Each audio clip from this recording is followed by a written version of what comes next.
Romanos capítulo 8, a vida no Espírito. Agora, portanto, já não há nenhuma condenação para os que estão em Cristo Jesus. Pois em Cristo Jesus a lei do Espírito que dá vida os libertou da lei do pecado que leva à morte. A lei não era capaz de nos salvar por causa da fraqueza de nossa natureza humana. Por isso Deus fez o que a lei era incapaz de fazer ao enviar seu Filho na semelhança de nossa natureza humana, pecaminosa, e apresentá-lo como sacrifício por nosso pecado. Com isso, declarou o fim do domínio do pecado sobre nós, de modo que nós, que agora não seguimos mais nossa natureza humana, mas sim o Espírito, possamos cumprir as justas exigências da lei. Aqueles que são dominados pela natureza humana pensam em coisas da natureza humana, mas os que são controlados pelo Espírito pensam em coisas que agradam o Espírito. Portanto, permitir que a natureza humana controle a mente resulta em morte, mas permitir que o Espírito controle a mente resulta em vida e paz, pois a mentalidade da natureza humana é sempre inimiga de Deus. Nunca obedeceu às leis de Deus e nunca obedecerá. Por isso, aqueles que ainda estão sob o domínio da natureza humana não podem agradar a Deus. Vocês, porém, não são controlados pela natureza humana, mas pelo Espírito, se de fato o Espírito de Deus habita em vocês. E se alguém não tem o Espírito de Cristo, a ele não pertence. Uma vez que Cristo habita em vocês, embora o corpo morra por causa do pecado, o Espírito lhes dá vida porque vocês foram declarados justos diante de Deus. E se o Espírito de Deus que ressuscitou Jesus dos mortos habita em vocês, o Deus que ressuscitou Cristo Jesus dos mortos dará vida a seu corpo mortal por meio desse mesmo Espírito que habita em vocês. Portanto, irmãos, vocês não têm de fazer o que sua natureza humana lhes pede, porque, se viverem de acordo com as exigências dela, morrerão. Se, contudo, pelo poder do Espírito fizerem morrer as obras do corpo, viverão, porque todos que são guiados pelo Espírito de Deus são filhos de Deus. Pois vocês não receberam um Espírito que os torne de novo escravos medrosos, mas sim o Espírito de Deus que os adotou como seus próprios filhos. Agora, nós o chamamos Abba, Pai, pois o seu Espírito confirma a nosso Espírito que somos filhos de Deus. Se somos seus filhos, então somos seus herdeiros e, portanto, co-herdeiros com Cristo.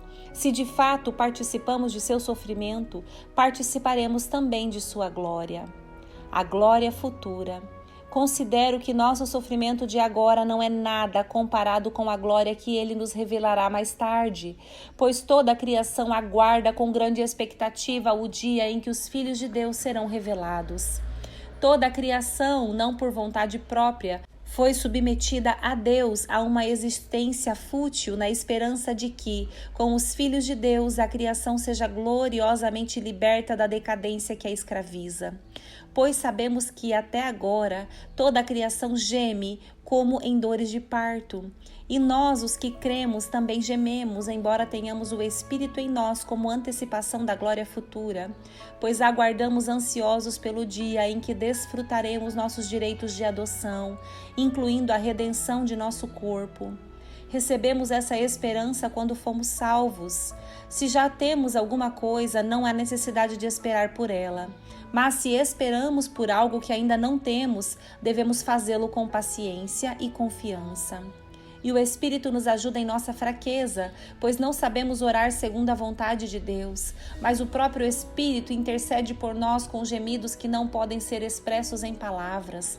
E o Pai, que conhece cada oração, sabe quais são as intenções do Espírito, pois o Espírito intercede por nós, o povo santo, segundo a vontade de Deus.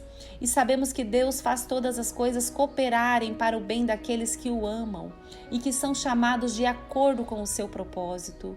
Pois Deus conheceu de antemão os seus e os predestinou para se tornarem semelhantes à imagem de seu Filho, a fim de que ele fosse o primeiro entre muitos irmãos.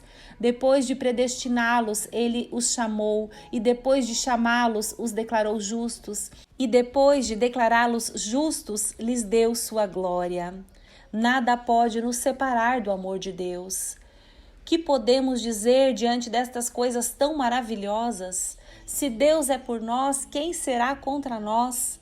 Se ele não poupou nem mesmo seu próprio filho, mas o entregou por todos nós, Acaso não nos dará todas as outras coisas?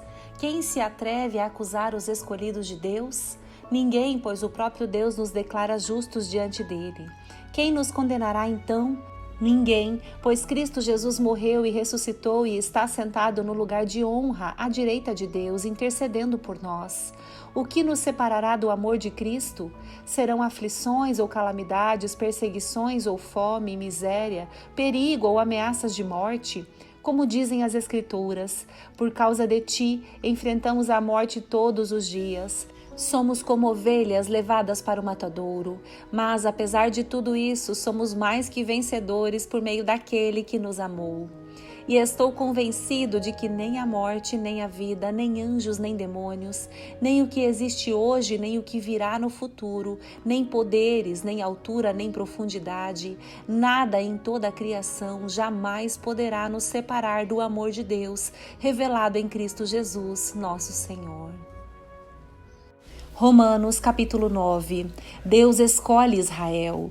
Digo-lhes a verdade, tendo Cristo como testemunha em minha consciência e o Espírito Santo a confirmam. Meu coração está cheio de amarga tristeza e angústia sem fim por meu povo, meus irmãos judeus. Eu estaria disposto a ser amaldiçoado para sempre, separado de Cristo, se pudesse salvá-los. Eles são o povo de Israel, escolhidos para serem filhos adotivos de Deus. Ele lhes revelou sua glória, fez uma aliança com eles, e lhes deu sua lei e o privilégio de adorá-lo e receber suas promessas. Do povo de Israel vêm os patriarcas e o próprio Cristo. Quanto à sua natureza humana, era israelita. E ele é Deus, aquele que governa sobre todas as coisas e é digno de louvor eterno. Amém. Acaso Deus deixou de cumprir sua promessa a Israel? Não, pois nem todos os descendentes de Israel pertencem de fato ao povo de Deus. Só porque são descendentes de Abraão não significa que são verdadeiramente filhos de Abraão, pois as Escrituras dizem: Isaque é o filho de quem depende a sua descendência. Isso significa que os descendentes físicos de Abraão não são necessariamente filhos de Deus. Apenas os filhos da promessa são considerados filhos de Abraão.